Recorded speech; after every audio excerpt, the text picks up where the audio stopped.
get back to basics so that people could see, can I go through my configuration and make sure that at least I've covered off some of the basics, and I'm confident that data coming into my analytics is clean.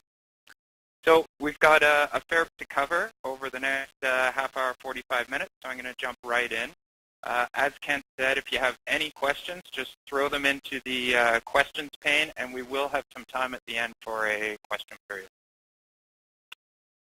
So what we're going to cover, I'm going to give a brief overview of Google Analytics. Then we're going to go through some of the best practice implementation steps. Now, for some people, these may be slightly different, but as a general guideline, it'll work very well for you. And then as we go through, I'll identify some common problems that tend to come up. So for those of you, I expect a lot of you are familiar with Google Analytics. For those of you that are not very familiar, it's a free enterprise-level analytics tool. And it's evolved from a piece of software called Urchin, whom Google acquired in March 2005, after which they then launched a Google Analytics 101 version 1 in November 2005, and that since has been consistently updated and rapidly evolving on an ongoing basis. These slides will be available for you after the presentation, and I've got some links in here. So the link right here as an example goes to some of the history of Google Analytics and all their various releases that they've launched since they came out with version 1. How does it work? Well, basically when you browse a website in your web browser, the Google Analytics tracking code that's identified with the GATC fires off a call to the Google Analytics server, which records a log file. And on a regular basis, the Google servers then process those log files into a report database that is then pulled and available for you in your Google Analytics report. I see that some people are having trouble hearing. Is the audio okay for everybody? I'll try turning it up a notch. Is that a little better?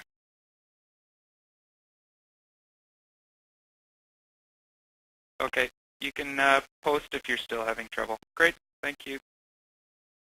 So, getting down to the main portion of our presentation today is our implementation checklist. So this is a quick overview of some of the steps that we go through. As I mentioned, some of these the order that you do these may change slightly, but you start with wanting to understand the website, moving to analyzing the actual site itself. You want to create your account, or at least your Google Analytics account if you already have a Google account. Create and configure your profiles, set up your internal traffic filter to block out your office traffic if you'd like. You then add the tracking code to your website. You'll want to link Google Analytics and AdWords together if you're running some AdWords campaigns. Related to this, if you're running AdSense campaigns, you'd also want to link that. You'll set up goals and filters, configure your e-commerce tracking, configure site search, both of those if you have that on your website. We want to talk about some campaign tracking. One thing a lot of people don't know about is the privacy policy. As part of Google's terms and conditions, you do need to have a privacy policy, and we'll talk about that briefly then too. You then want to test your implementation if possible on your development or staging server, set up your remaining filters, and then move the code to your production site. And then on an ongoing basis, you should be reviewing your analytics, maybe making tweaks based on requirements. You want to grant access to other users, and we always recommend for some key stakeholders setting up scheduled reports. Helps ensure that they keep coming back to the site. So we're going to jump through each of these steps, and we'll get started right here. So understanding the website. You want to look at understanding what are the goals and objectives of the business or the company as a whole that you're implementing the analytics for, as well as the website. So you want to talk to as many stakeholders as possible. Why does the website exist? What do you want your visitors to do? What are the site's primary objectives or secondary objectives? So you may have an e-commerce site that has a primary objective of wanting people to purchase your product. So checkout, completing your checkout. As a secondary objective, maybe you also have a newsletter, and getting people to sign up for your newsletter and engage a little more with your brand could be considered a secondary objective. If you can't answer these questions, then you really need to take a step back, talk to a few more people. It's really important to understand what are the goals and objectives of your site before you go and start implementing Google Analytics, because it can really help guide where you're going and what you're going to do. Step 2, you want to analyze the website itself. So does it have a large amount of traffic? Now, since maybe you don't have any analytics yet, that may be hard to understand. But you could talk to some of your IT folks if you have some. If you're the one and only person, take a look at your log files. Are they extremely large? That might indicate a large amount of traffic. Do you have multiple domains or subdomains? If you do, there's special considerations to look at here. Do you have non-HTML pages you want to track, such as PDF or other downloads such as Word documents? Do you have dynamically created pages? So are the pages PHP or something like that? If they are, hopefully you can use an include file that can help you deploy the Google Analytics across your site all in one blow. It makes life a lot easier to deploy Google Analytics and make updates. And does it use frames, or does your site use Flash? These are other considerations you have to take into account. Frames, if you're using frames and you tagged every frame, you may get multiple page calls for each page that people view. So you have to take that into account. So your next step would be to create a Google account, and if you already have that, then just log into Google Analytics and create a Google Analytics account. You can access Google Analytics at google.com/analytics. Click in the top right corner there at Access Analytics, and you'll be able to log in. Once logged in, it'll walk you through some initial steps about your website, such as the domain name and things like that. Once you've got your account, you will log in, and let me just show you an example here. And you'd be able to see the initial overview page. Now, this is the Google Store. So once you're logged in, you get to see your initial page here, and you will have one profile automatically created. We recommend, if you have a single site you're tracking, a set of profiles. And so we have 4 of them listed here. We recommend a master profile. This is the profile that you'll use for all of your analysis and reporting, and it's on the production site. We recommend a test profile. What you use this for is Google has a lot of filters and goals that you can set up. You want to set up your filters and goals on the test profile first. Let them run for a little period of time to make sure that it does not disrupt your data before then moving those to your master profile. We also recommend you have a raw profile. Raw profile means that there are no filters here, and this means everything gets pulled in. So as a last resort, this can be used as a backup for your data, or maybe you have a filter that is pulling out some of your query parameters and other things that are in your URL or other places, and you sometimes need to go and refer to that data. The raw will have that. And then a dev profile. This is just for your dev or staging server, where you can test some of your analytic changes before you launch them to your production site. Google by default allows up to 50 profiles per account out of the box, so you've got quite a bit of room for tracking sites. But if you do have a larger number, there are ways that you could get that increased to 100 or even 200, particularly if you are an AdWords customer as well.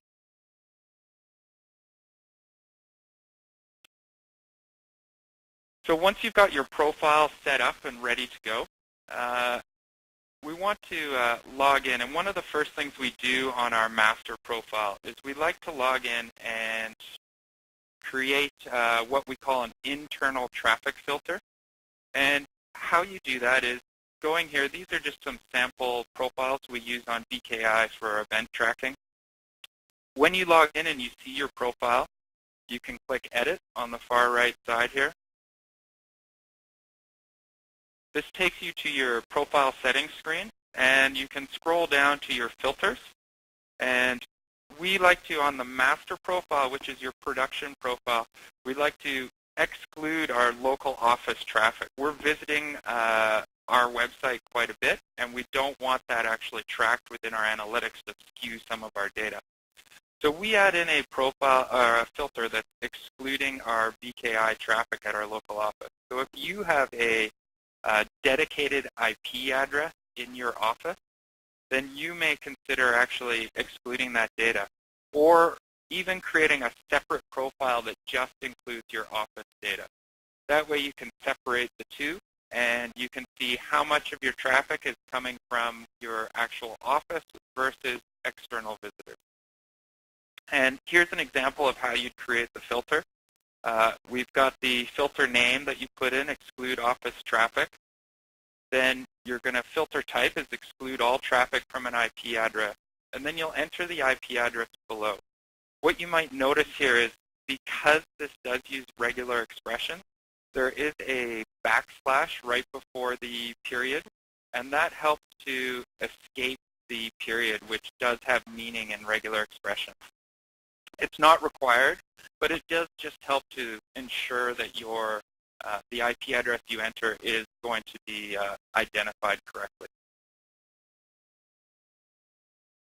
Once we've got the internal traffic filter on our master profile, we'll then move to adding the tracking code to our website. Now, to retrieve the tracking code, you can go to the same profile settings screen. When you do sign up for a profile, it'll be given to you right away, but if you're not ready to do it right then, you can continue doing the configurations we've just discussed, and you can come back to your profile settings screen here, and at the very top, you can click the check status, and this will take you to the page where you can retrieve your code that will go on your website. Now, one of the things that I've shown here that we tend to change on every site that we implement that helps eliminate problems down the road is we do add in the domain, the root domain for that site. And the way that you can do this easily within the tracking code setup is where it's asking you what to track. Even if you're tracking a single domain, choose the one domain with multiple subdomains. And you'll see that here it adds a line of code that is related to your domain. And what this helps to do is that there may be areas of your site you're unaware of that have subdomains, or if your site later or in the future adds subdomains, or users can access your site on both BKI Studio on domain.com and www.domain.com. This will ensure that the cookies are all set consistently, and you'll get consistent tracking across all these variations.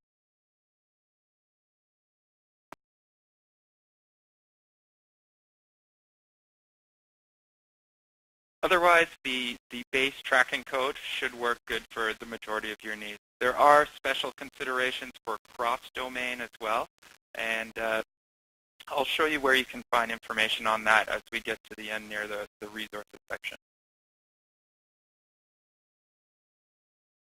Your next step is if you do have AdWords, you want to link that account to your Google Analytics account. Now, before you go and log into AdWords and do that, you have to make sure that your AdWords account administrator is also an administrator on your Google Analytics account. And to manage users, when you're in your account,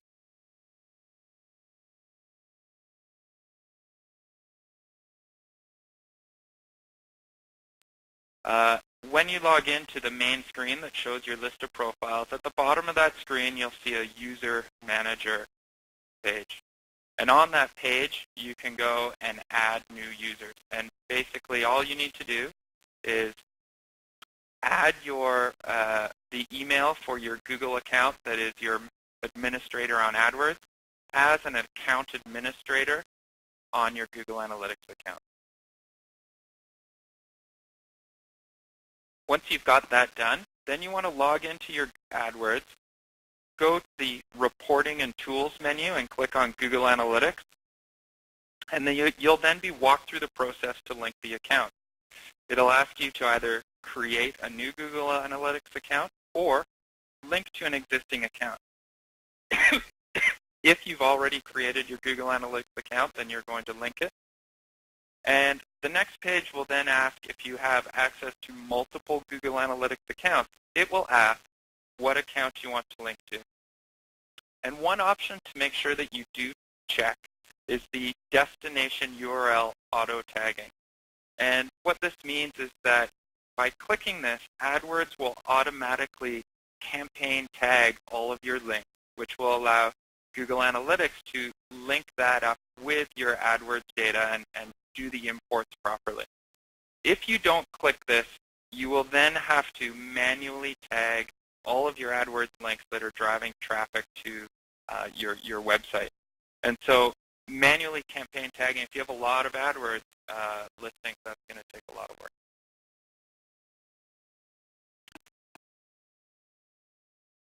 Step 8, goals and funnels. So as we discussed up front, you want to have the business objectives and goals for the site. And what are those? An e-commerce site, well, there's checkout, but maybe there's also, like here, there's a contact form, or there's a newsletter sign-up, or a variety of other areas. Now, goals can be configured in 3 different ways. And so let me just jump to the settings for those.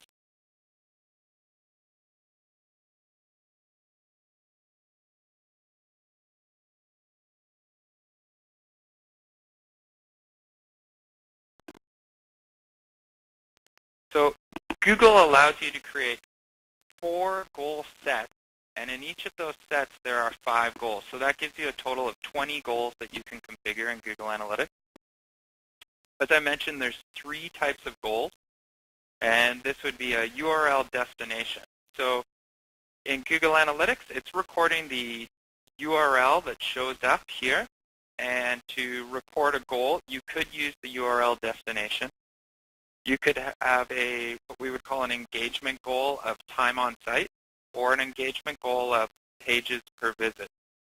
Now these are good default goals, but for most sites you should also have some other specific goals related to your site. So time on site, pages per visit are interesting things to track, but you should also have other things that people are doing on your site most likely, rather than just those 2. Even if you're a content-specific site, can people comment on that content? Can they post new content themselves? Things like that you want to actually track those as possible goal completion. So you'll start by entering a goal name, making the goal active, choosing the position that you want that goal to appear, so which set. So with 4 sets, you could break them out into a logical breakdown, if you like. Maybe some are related to e-commerce, and some are related to lead generation and things like that, if you have multiple goal types on your site. Or maybe there's engagement goals, like we talked about, versus other types of goals. Choose the goal type, and in this one, with time on site and pages per visit, they're relatively straightforward in how you would configure those. So I'm going to focus mostly on URL destination here. Head match is your default, and that is the easiest to set up. Basically, what that means is you need to have part of the page entered up here. So you don't have to enter the whole URL string with the domain. You just start at the slash after the end of your domain and enter the page. So maybe as it's indicated here, you would have, contact thanks.html. Now with a head match, what this means is that you could have other variables that appear appear here and change over time. So with question mark and ABC equals 1, etc., etc. If you have just .html with a head match, it will include all of those as matches for contactbank.html. So it does make it easy to track those pages without having to worry about any specifics and missing things. Exact match, so that would mean it has to exactly match what we have here. And regular expression match, I'm not going to get into regular expressions right now, but this could allow you to create goals that are made up of multiple pages and a variety of other things on how you can match that data. It's a popular way to do this type of matching and is available in Google Analytics both for filters and goals. So if it's something that you're interested in or you have a complex implementation, regular expressions are something to look into. You can match it on case sensitivity, and a goal value can be set. So goal value is optional, but it is nice to have, even if your site is not e-commerce related, maybe it's lead generation, but you could assign a value to leads that come through your website. So for every 10 leads, I do $1,000 in business. So maybe every lead is worth $100, and you could enter that value here. Goals can have up to 10 funnel steps. What that means is sort of where do people start before they get to the final goal. So as a checkout, you may have the shopping cart, then you have a login or account creation page, you have your shipping information, you then have the payment page, and then as a goal, you have your thank you page. And you can configure all of that in a funnel. And so as you go through, let me just show you an example of what a funnel would look like in Google Analytics. So for example, as I just gave an example with a store, in the Google store, they have a funnel that starts on the product page. And one of where the funnel is really shown is through the funnel visualization report. And what this shows you is how many people start out viewing product categories, and shows you where these people entered, and if they didn't go any further in that funnel, where they went if they exited, what percent of people proceeded to the next step in the funnel. There's then a view product page. You can see nobody entered, nobody left there. There's view shopping cart. So some people actually were able to enter directly into the shopping cart. Now that could be from a third site, it could be some tests. There's a variety of different things that could come from. It's not a standard product category page. Some people got to the shopping cart and left, but 57% of them proceeded to the login page. Out of that, 42% of them proceeded to the next. And what you can use this funnel for is if you do see a huge number of exits on a certain step in your process, you may go look at that page and say, why? Why are people leaving there? So the funnel can become very valuable in helping to identify problem spots as well as success spots on your site when people are trying to complete certain objectives. So you get to the final step, and overall they had 536 people, starting with 169,000. Now, this funnel may be a little too far back, and maybe you might have started it at the shopping cart. So out of 5,000 people that hit the shopping cart, 536 converted. So that's not too bad. That's over 10%. But if you look at it the way they have theirs set up, this funnel conversion rate is 0.32%.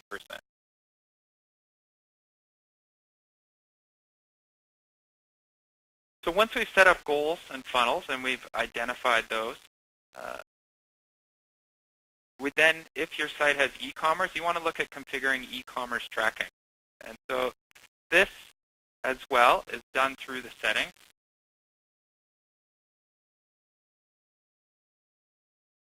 In your profile settings, under the main website profile information, you'd click Edit. And in here, you'll have the e-commerce section. So you'd want to enable that. Once this is enabled, and make sure the currency displayed is correct for you.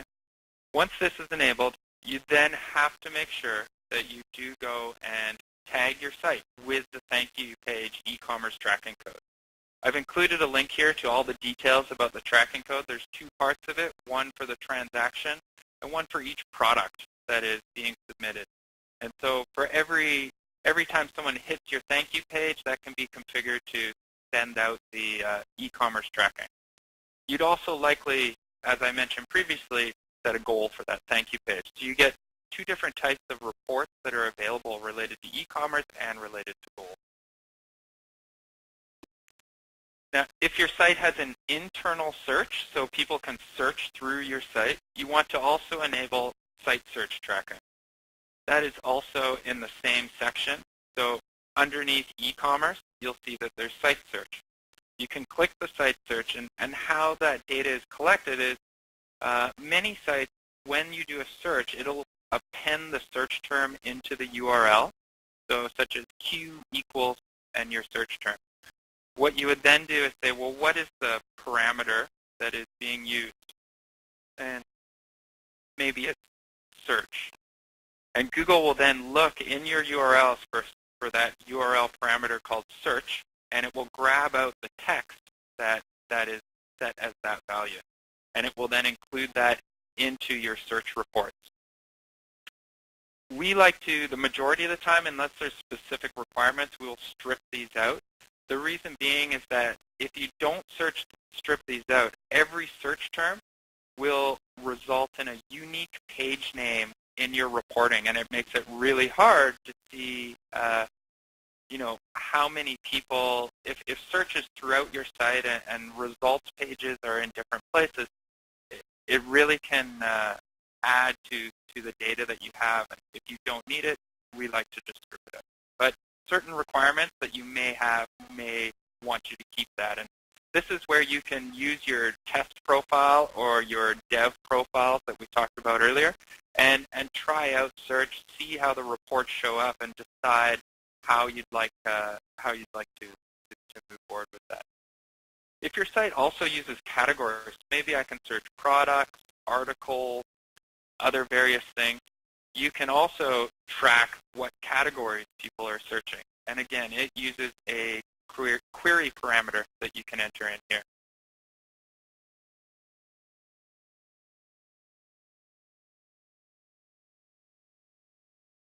So once we've done that, we want to look at doing our campaign tagging. And this is really important. A lot of people get their analytics set up, and they're going out and they're doing all kinds of advertising, whether it's through emails and banners and all this stuff. And you know what? They're not tracking it. The place where you're advertising may give you open rates through emails. It may give you clicks on your banners. But if you don't track those through to your website and the actions that people are performing on your website, you can't actually measure the ROI of the spend that you've done on that advertising. So everything that is done off-site for your advertising, anything that drives traffic to your site, you want to make sure you campaign tag. So there's 5 primary tags that you use. UTM campaign, this is the campaign name. So maybe you have a spring sale campaign and it's got all kinds of other specifics related to it. UTM medium, so this would be email, banner, whatever other medium you're using to drive traffic to your site. UTM source is where are those people coming from. So it could be, if it's a banner, maybe it's the actual site name. If it's an email, maybe it's the name of the email that's going out, such as this one, which is June newsletter. UTM content. So this is the content that is of the link. So if it's an email, as an example, the content may be a URL, or it may be the text that is hyperlinked. Something that indicates to you of where in that email did they click the link. And then UTM term is used for paid search. Really, that's about the only time it's used, so it could be used for other things, but it shows up under your keyword reporting. So UTM term will be used mostly for paid search, and that, if you're using MSN, then you'd want to use your campaign tag in there and tag by term. I've included some links below here that give you some more information about campaign tagging. And the bottom link is also a link to our campaign tagging worksheet. And what this is, it helps you keep track of all the tagging that you've done. So you can go through the worksheet, fill this out, fill out these variables up above, and it will automatically construct the link for you. And it's a great way to keep track of that. So you can download that as an Excel file from Google Docs and use it on your own. Again, this presentation will be available afterwards, so you'll be able to get that link. So something I talked about briefly at the start was creating and updating your privacy policy. This is something that a lot of people don't realize, but Google's terms and conditions do specify that you have to have a privacy policy and that the policy must indicate that the site uses a cookie to collect anonymous traffic data. I've never really heard Google enforcing this on companies, but it is something to be aware of and something that should be there anyway. By having a privacy policy on your website, you do build confidence for your customers and visitors. Step 13, so you've got the code on the site, you've done everything before, so now it's time to test. If possible, you always want to test on a development server. I know some people don't always have a dev server to test on, but whenever possible, test on your development or staging server first. Go through your website, make sure that the Google Analytics isn't causing any problems on your site to begin with. But then once you've navigated through the site, you've performed some scenarios, such as if you're eCommerce, do a checkout or sign up for your newsletter and do these various things. Then go into your test profile in your Google Analytics and take a look and make sure that the goals are registering, that the eCommerce tracking is working, and all those various things. And other things you can look at, you can use various tools to help you with that. So one great one that a lot of people use is a tool called WASP. That's put out by iPerception. There is a free version and also a paid version. And that's a Firefox plugin that will show you, for every page that you go to on your site, it can show you all the variables that are getting sent off to Google, and it's broken down. So you can see the page name, the domain. You can see down to the cookies. So are the cookies staying the same as far as identifying who I am? If your cookies are changing throughout your visit, it may be that if certain cookies are changing throughout your visit, there may be problems with your domains not being the same. Step 14, so we want to set up some filters and advanced segments. So filters are a way to filter data during the import of the data. So once data is filtered, you can never get that data back to the pre-filtered in that profile. Whereas advanced segments are doing segmentation on data that is within your profile. So you can take a chunk of data, apply a segment, and see those updates afterwards. There are two different ways of segmenting your data, and they both have specific uses. You may use filters for having a website that has multiple languages, and you can create profiles then that just have the data for a certain language. So when setting up filters, we have sort of three standard ones that we recommend for all clients at the minimum. And so the first one is excluding your office traffic, which we discussed previously. And that is taking out the traffic from your local office, if you have a static IP at your office, for people accessing your website. A lot of the time we don't want to track those people because they throw off our metrics. If we do want to track them, we'll track them in a separate profile. And you could do that by creating an include profile, an include filter in that separate profile that just includes data from your office. We also do an include filter for the domains that are under your website. And the reason for this is that you want to just make sure that I'm tracking the right data into that profile. So on the master profile that we would have in our VKI site, we have an include filter for star.vkistudios.com. That means track everything for all subdomains related to vkistudios.com into this account. And the reason we have that there is we want to make sure, one, that none of our development server data is getting into this profile, and two, that there are sites out there that tend to copy content off sites, and if they copy the content, including your Google Analytics code, their data they'll start sending data into your Google Analytics, and you don't necessarily want that.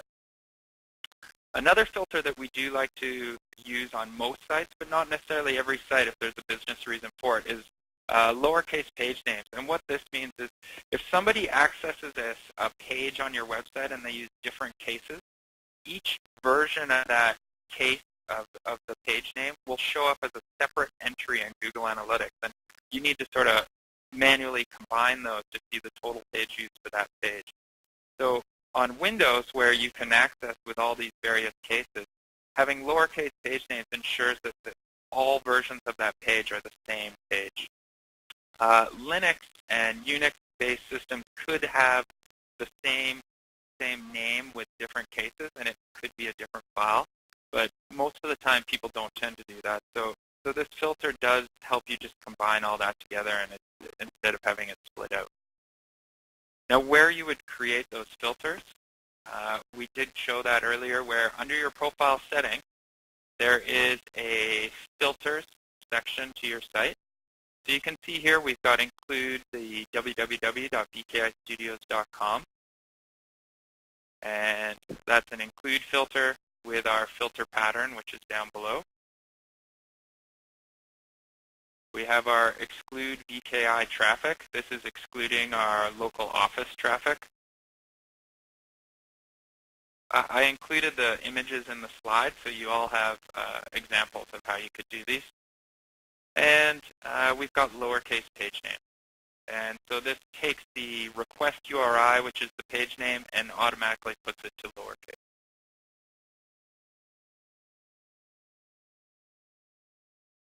So now you want to move things to your production site. Time to deploy, get things going. Upload all your pages. You want to visit your live site to ensure it continues to function normally. Log into Google Analytics, check that the live profile is receiving data. It can be, particularly when you first launch your site, can be up to 24 hours delay. But once processing starts, you're now starting to see that most data, you do start seeing data that has happened within about 4 hours. But keep in mind with Google Analytics that you normally want to be looking at the previous day's data or older than that. Because if you're looking at same-day data, not all of the data has been processed. So to ensure that data is 100% processed, we usually recommend going back 1 day. So for today, I'd be looking at March 1st instead of March 2nd and the previous days before that. But when you're just testing things and just saying, does data show up? Data should be starting to show up in about 4 hours. And again, on your live site, validate the site. So use tools such as WASP, which I mentioned below before, and another tool is SiteScan GA. This is a basic scanning tool. It is free for a single site, and I believe up to about 1,000 or 10,000 pages. But it'll scan through your site, and if you've used the basic GA tracking code without any major customization, it'll detect what pages are tagged or not tagged, and it'll highlight any that it thinks might have issues. If you've done a lot of customization on your site as far as the tagging goes, SiteScan won't do that. There are paid tools that can help you with that. And let traffic, over time you want to start reviewing and making sure everything's good. Once you start seeing the data, review your filters and goals, make sure you're getting the right data in there. If there's any updates you need to make because there's any tweaks, now's the time to do it. But make sure updates are tested first. So test them. If you have a dev site, test them there. If not, use your test profile and test your filters and goals there individually first, one at a time. Make one change, test it, make sure it's right, move it to your master. Make another change, test it, move it to your master. Don't do a whole bunch of changes at once and test them. If you do that, then you're going to have trouble identifying where a problem might have occurred. Now that you've got the data, everything's up there, it's time to grant access to your users. And highly recommend that if you're giving access to people that, unless it's mandatory that you give these people admin access, only give them view report access. This ensures that they can't get in and change goals or filters that could mess with your data.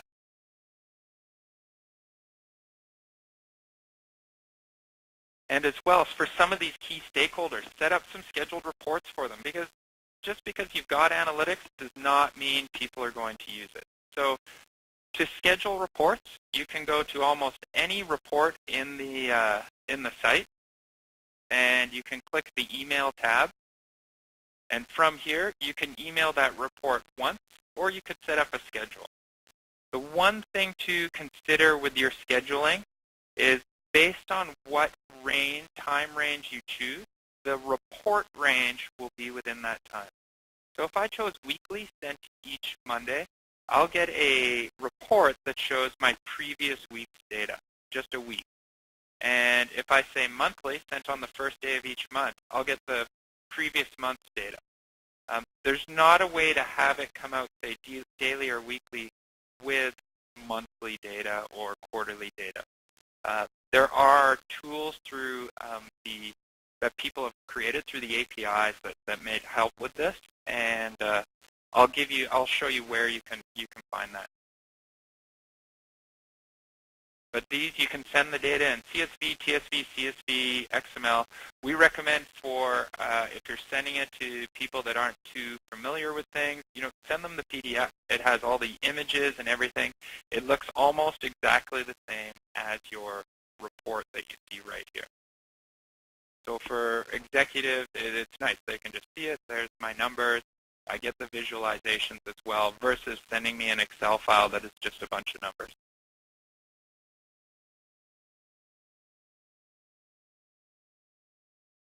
Some tools and resources. So there's our blog. We do a lot of posts there related to Google Analytics, both from the technical side and the reporting side. There's the Google Analytics help site. This is accessed right within Google Analytics. So down on the up on the top, you've got your help right up here. Don't hesitate to use that. It's a valuable thing if you have questions. It's also on your summary page. Right down, there's a whole resources section right here. So the help is a great starting point if you're having specific problems. It will also guide you towards the forums as well. There's the Google Code site. Now this is where you might find specifics related to implementing on your site.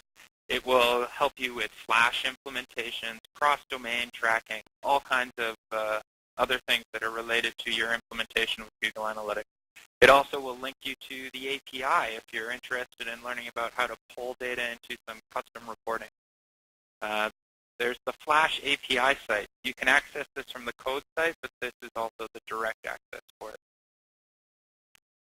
Keep in mind the API does not always have the same, it's not always 100% up to date with all the features that is in the standard JavaScript that Google uses. So there is a page there that tells you what has been implemented and what hasn't. So make sure it works the way you want before you start using it. Some good books. So Avinash Kaushik, one of the leaders in the industry, he's written a couple books. One of his most recent is Web Analytics 2.0.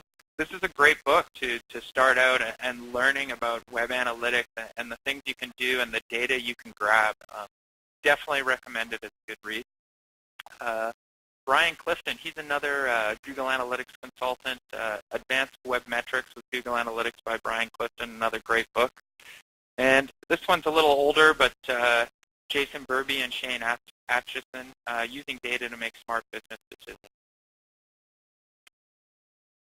Related to some tools, so WASP, as I already mentioned, a great place to go and actually look at tools is the Analytics App Gallery. And so this app gallery, I've linked you directly to the actual site audit section right now. But there's a whole gallery that you can get all kinds of different areas. So here's WASP. We'll give you some information on how to get to it. There's SiteScan. But there's all kinds of tools related to different things that can help you with your tracking, reporting, integrations with other tools. A lot of tools now are building in integrations with Google Analytics through their API. So I highly recommend that once you get Google Analytics implemented, you're using the reporting, you start looking at this section for ways to expand on your implementation. So it looks like we've about hit the time, so it's 10:45. Thank you very much for your time today. I really appreciate it. We're going to have about 15 minutes or so where we'll answer questions. So feel free to chime in and answer questions, and Kent will throw them my way.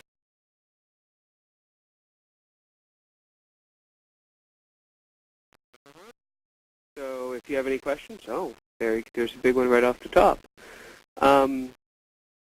So Goran has a question.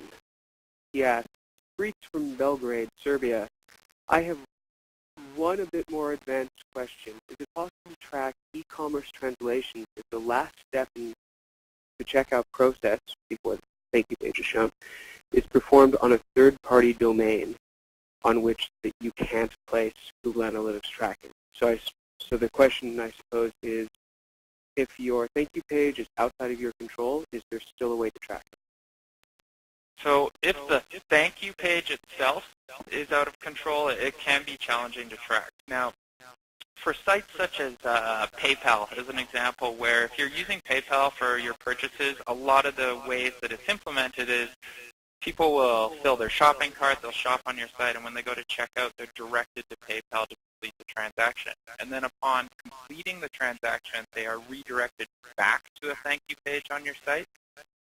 For PayPal, they'll post back the transaction information to that thank you page, and you can capture it and then submit that as the e-commerce tracking. If the transaction occurs and completes on the third-party site and you aren't able to actually submit the data, it gets a little more challenging, but there are ways that you might be able to match it up using third-party tools. Ultimately, what you really definitely want to do is track as much of that checkout process as you can up until they leave your site. And from then, you can match that up with the actual completions of transactions. So you can see how many people got to that last step. And from then, you can see how many people from the payment processor's data completed the transaction. Hopefully that helps to see how many are actually getting lost within that payment processor's checkout process. Hope that helps answer your questions, Lauren. If not, feel free to send us a comment or send us some more further outline on that after the presentation. I'd be happy to follow up with you. So our next question, how can we track display media in Google Analytics? Display media, so that's where you're displaying. Now, if you're talking about online display such as banner ads and things like that, that's where you'll use the campaign tracking. So we jump back right here. So campaign tracking, this is where you want to make sure everything that you're doing to drive traffic to your site is campaign tagged. If you're talking about display that's on your website, such as banners that you are advertising with, Google does have custom variables, and those would make a great way to track those. So within the custom variable, you could submit, when somebody clicks, you can use a sort of URL or some type of code to track it, and you could submit the name of the banner or where it is, and you could start building that up. If you're talking about offline, there's a variety of ways to track that. One of them would be to use vanity URL. So if you have a big billboard where you're doing advertising, you could use a vanity URL that points people at your site. And when they land, it does a redirect to the main domain that actually appends the campaign tracking variable. And so then you'll know that everybody who came from seeing those billboards with that ad. I covered sort of multiple bases there, so I hope one of them helped answer the question. Any more questions from anyone? Oh, if a web surfer clicks on an AdWords ad, how can I find out what that surfer actually exactly typed into Google? So the reports, I believe, the Google Analytics reports now have, if you've connected your AdWords with your Google Analytics, it will show you the bid term, but it will also show you the search term in your report. So Google has a way of, I have a available one open here with AdWords Connect. Just let me check for you, and I can maybe show you an example if we've got that.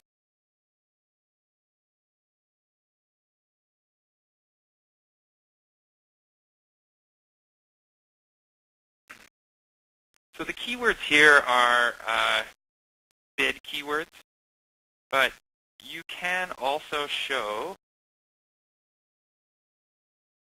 by using secondary dimensions or even just changing the primary dimension, you can actually look at the actual search query that was matched originally.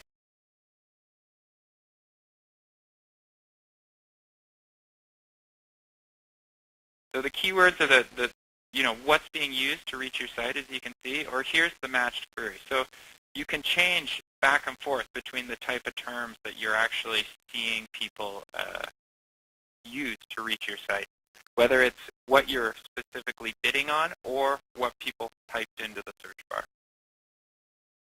So these secondary dimensions right here from the reporting side, they can be quite powerful on how you can break down your data. You could even use them both at the same time. So I could have keyword on one side and the match term on the other to see how those actually match up.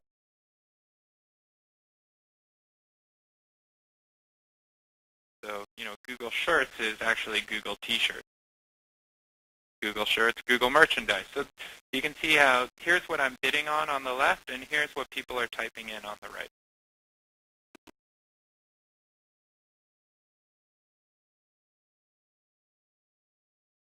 Any other questions? Do we have any more?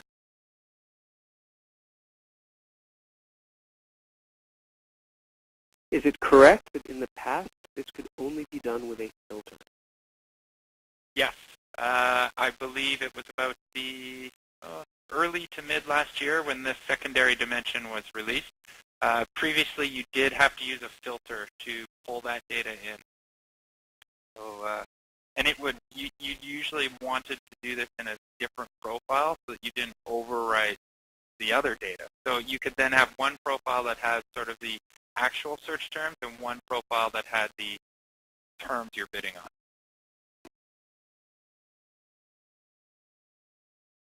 Anyone else? All right, I think we're done. I want to close this off by reminding you all that we have another webinar coming up at the end of next month, or actually at the end of this month, Selling Through Search, SEO for e-commerce. You can find that under bkistudios.com/webinars. Until then, I'll bid you all goodbye. Thanks, everybody.